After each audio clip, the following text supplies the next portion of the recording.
Kıbrıs'taki üst kimlik mümkün mü sorusundan başladık. Biraz daha önce genele çekelim. Literatürde üst kimlik kurulması için gerekli olan kavramlara bakıldığında temas stratejileri, temas kuramından geliyor. Contact theory, contact strategies olarak. Varlığıyla biz ve onlar duygusu azaltılabilir mi? Çünkü İç grup, dış grup dediğimizde illaki iç grup ve dış grupta gördüğünüz insanlara pozitif ya da negatif bir şey duyacaksınız diye bir anlam yoktur ama olasılık çok yüksektir ve öteki gördükleriniz kesinlikle sizin biz ve onlar duygunuzda negatif algıladığınız insanlardır. Onu nasıl değiştirebilirsiniz? Yüz yüze geldiğinizde bir ilişki kurduğunuzda anlamlı, o temas aslında ön yargıları ve biz onlar ayrımını azaltır diye bir beklenti var ama orada bir tanımlamaya ekleme yapalım. Her temas pozitif sonuç üretmez. Kuram yapılan araştırmalar bize neyi gösteriyor? Eğer ortam, buluşulan ortam, yüz yüze geldiğiniz ortam rekabetçi ise ve sizi rekabete sokan bir ortam varsa sahip olduğunuz temas sizi pozitif manada etkilemez. Tam tersine sahip olduğunuz ön yargıları ve ayrımcılık eğilimlerini tırmandırır.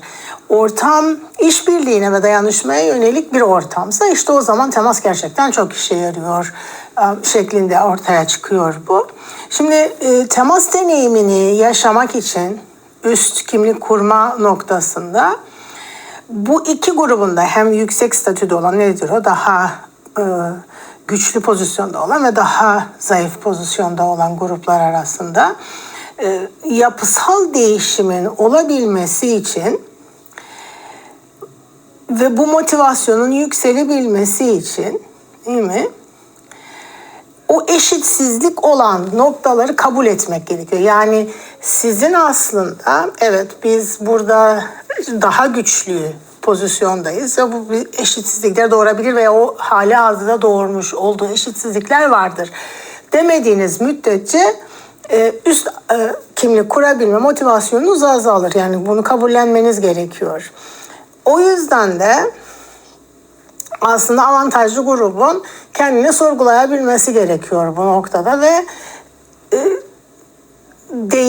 yapısal değişimin gelmesinin yolunu açması gerekiyor. Aksi takdirde bizde gördüğünüz olaydır bu. Ben kendime tutacağım. Ben kendi dinimi konuşturmayacağım.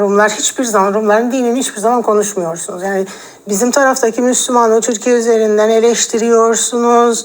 Müslümanlaştırma diyorsunuz aslında. O Müslümanlaştırma değildir. Sanki biz Müslüman değildik de sonradan bizi Müslüman yaptılar gibi bir algı yaratıyorsunuz yanlış bir şekilde. Ama mesela o taraftaki din ögesinin ağırlığını hiçbir zaman konuşmuyorsunuz. Normal, gerekli, saygı göstermemiz gereken bir şey olarak algılıyorsunuz. Bu sefer de ne oluyor? Değil mi? O üstün pozisyondakinin eşitsizlikleri devam ederken biraz daha kibar, biraz daha işte dostane bir yüz taşımasıyla beraber o ayrımcılık ve eşitsizlikler devam eder. Kıbrıslı Türklerin karşısında duran bu üst Kıbrıslılık noktası da maalesef oraya doğru hali hazırda evrildi ve böyle bir değişim yok. Çünkü zorlamıyorsunuz da karşınızdakiyle daha saygıya dayalı bir ilişkiyi kurmayı. Şimdi burada devam edeceğim örnekler bence çok önemlidir yaşadığımız noktayı iyi anlatması açısından.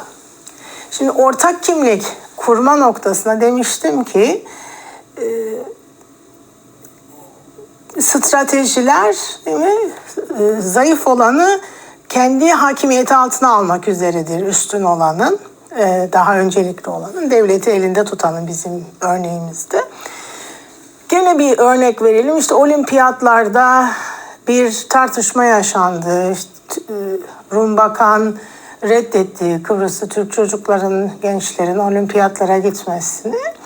Ve güya işte bizim memleketimizin sözcüsü olan da gitti Bakana soru, sen niye bizim çocuklarımızı olimpiyatlara kabul etmiyorsun? O da dedi ki cevap olarak onları kendilerini korudun çünkü kazanacak olsalar veya işte takım çıktığında Yunan Milli Marşı'nın altında durmak onları rahatsız ederdi. Ben o yüzden karşı durdum.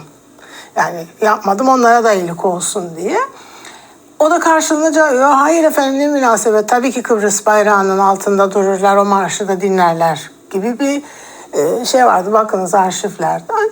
Şimdi bu söylem aslında Kıbrıslılık, üst kimliği ya da işte milliyetçiliklerden arınalım diye bir yaklaşım değildir. Bir milliyetçiliğin normalleştirilip, kabul ettirilip öbürünün sanki Kıbrıslılık bünyesi altında bunu kabul etmesi için kurgulanmış bir gene senaryodur. Ve maalesef değil mi, uysal ve uyumlu bir şekilde hakim grubun altında erimeye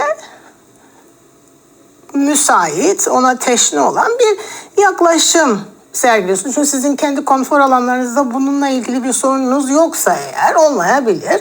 Ama bütün topluma bunu yapıyorsunuz. 3 gün sonra herhangi bir şekilde bundan fayda sağlayacak olan başka insanlar da bunu kabul etme noktasına da gelebilir. Ama bütün toplumunuzu tabii ki bir kabullenme sürecine sokan bir şeydir. Bakınız bu mesela benim gene başıma gelmiştir. Biz yıllar önce ortak yazarım Kıbrıs'ın siyahları ile ilgili bir yazı yazdık. Çok alan açıcı bir konuydu. Kimse daha önce akademik olarak yazmamıştı.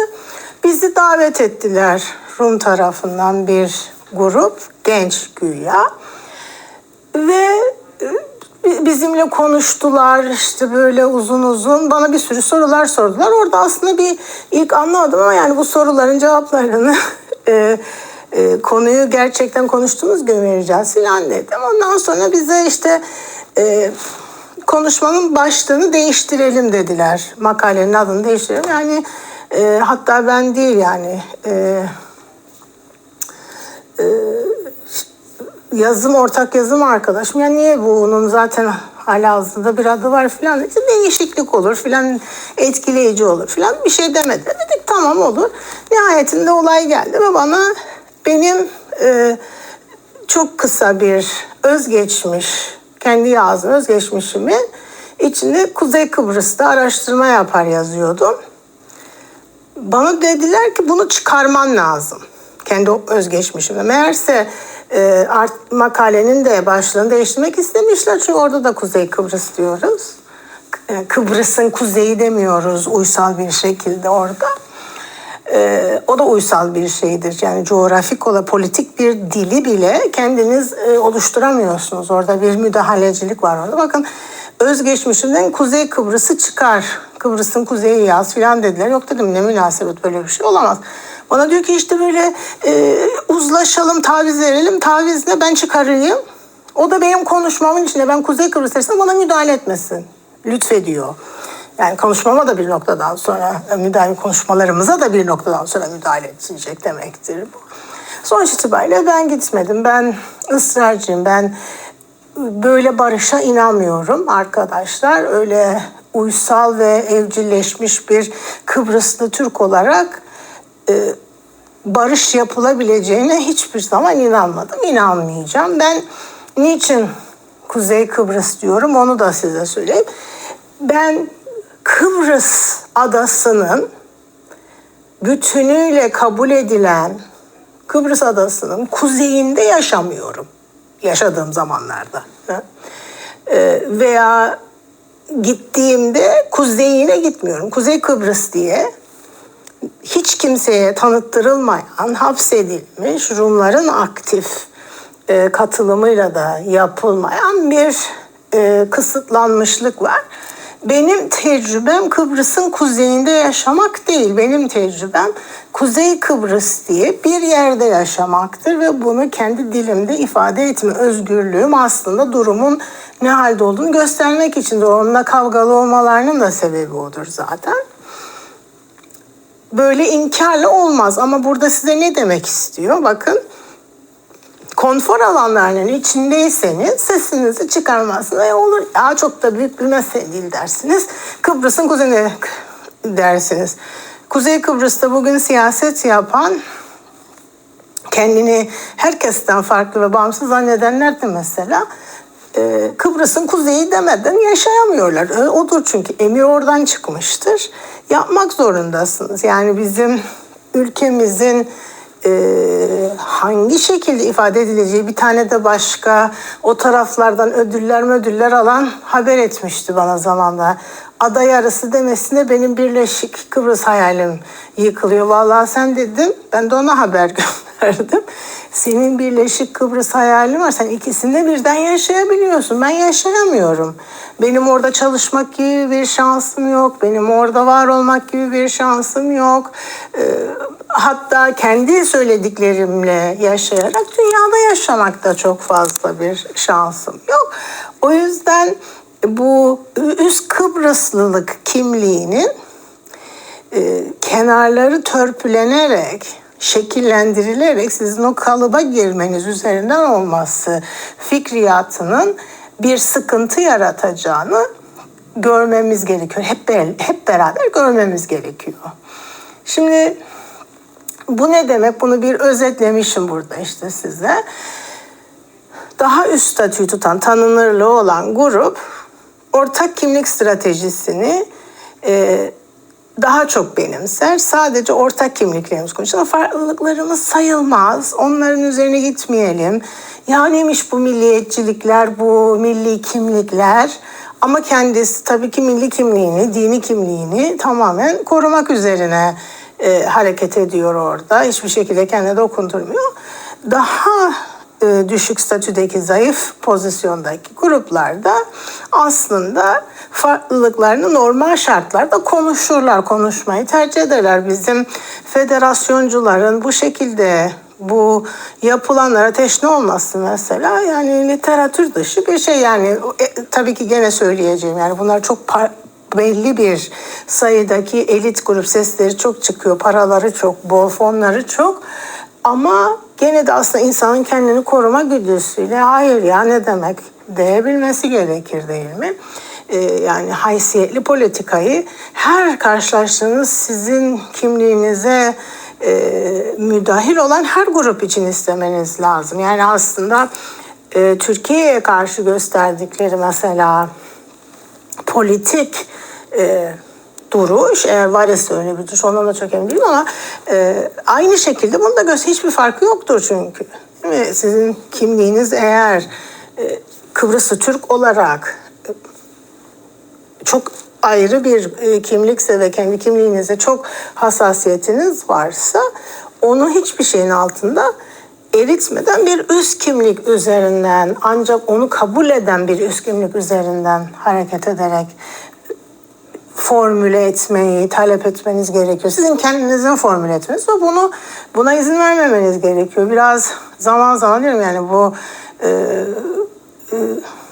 barış da çok doğru değil. Bu anlaşmacı grubun içerisine giren Rumlar vallahi işleri çok kolay, bizim taraftakilerle hiçbir yani münakaşa bile neredeyse yok gibi bir durum var orta yerlerde. O yüzden de aslında normal şartlarda avantajlı gruplar ortaklaşmaları, dezavantajlı gruplarda farklılıkları, çünkü kendilerini yok etmek istemezler orada. Avantajlı grubun zaten hiçbir zaman kendi kendini yok etmeyeceğini bildikleri için elbette. Serinin 6. ve son videosunda ne yapmalıyız, ne yapmamalıyız üzerinden bir tartışma getireceğim. Neden temel farklılıkları susturmak, düşünülenin aksine üst kimlik kurgusunu beslemez, tam tersine engeller, bunu konuşacağım sizinle. Tahakkümcü olmayan bir üst kimlik kurabilmek mümkün olabilir mi? Bu soruya bakacağım. Çift kimlik modeli diye bir literatürde örnek vardır. Onu tartışmaya açacağım. Çift kimlik modeliyle bir üst kimlik kurabilir miyiz ve o nasıl bir şekilde üst kimlik oluşturabilir? empoze edilen bir barış diliyle neden barış yaratamazsınız konuşacağım. Çok önemlidir. Beni böyle Facebook'lardan attırmaya sebep olacak kadar önemlidir. Biri sizi susturmaya çalışıyorsa onun üstüne gidin arkadaşlar. Hep beraber hadi susmaya kabul edelim demek yerine. Ve neden kontrol edilen ve kısıtlayıcı olan bir dil özgürleştiremez ve bizleri birbirimizle bağlantıya geçiremez. Bunu tartışacağız. Dilinizi başkalarının tahakkümü altına koymadığınız bereketli günleriniz olsun. Görüşürüz.